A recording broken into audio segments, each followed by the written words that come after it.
Right on schedule, seeing some storms fire up here across the Bay Area, and we have just learned here a child was struck by lightning in Riverview. Happened about 4:15. Child is in the hospital. We don't know the condition at this point, but you were able to pinpoint this lightning strike. Yeah, very, very dangerous. It was not raining when the child was struck. Let me show you over on the computer right now. This is what we call a bolt out of the blue.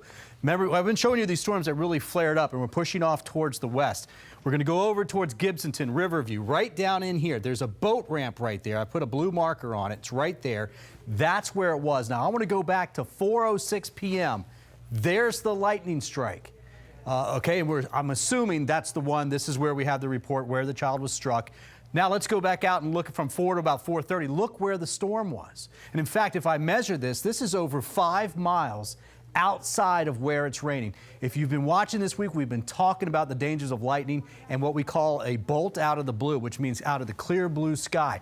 When you hear thunder, you need to get indoors. When thunder roars, get indoors, because if you hear it, you can be struck by lightning. In fact, that lightning bolt coming out of the side or the top of that storm can travel out to 15 to almost 20 miles ahead of the storm and behind the storm. So it's always best. You see that storm coming, get in, get safe, and that's also why after the storm goes by, give it another 15 to 20 minutes. In fact, I go 20 to 30 when I put the kids in the pool after a storm. So please be careful for this upcoming weekend. We don't want any tragedies here, and it looks like we will have, of course, those afternoon storms. It's summer here in Tampa. There's the big one that we saw. It is starting to push off towards the west. It's over downtown Tampa right now, Davis Islands as well. It's just about over towards South Tampa and Bayshore, and well, on Bayshore now, but over towards McDill.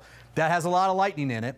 There's another line that extends all the way up towards eastern Hernando and Citrus County. Nothing major here, and not even a lot of it, to be honest with you. We've seen much thicker lines of storms earlier this week, but it will continue to push off towards the west.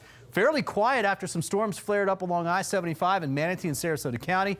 This energy is kind of coming together as well. Some of this will push back towards the coast for tonight. So scattered showers and storms, Polk, Hardy, DeSoto, Highlands. Here is about another, I'd say 2 hours or so, about 2 to 3 hours at least for a chance of rain back along the immediate coast. That's going to put us towards about 8:30, 9:30.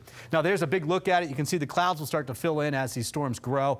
This will weaken as it gets towards the coast. So if you're trying to get rain, Newport, Richey, Tarpon Springs, Clearwater, yes, there's a chance, but I think the best chance for rain is going to be just to your east.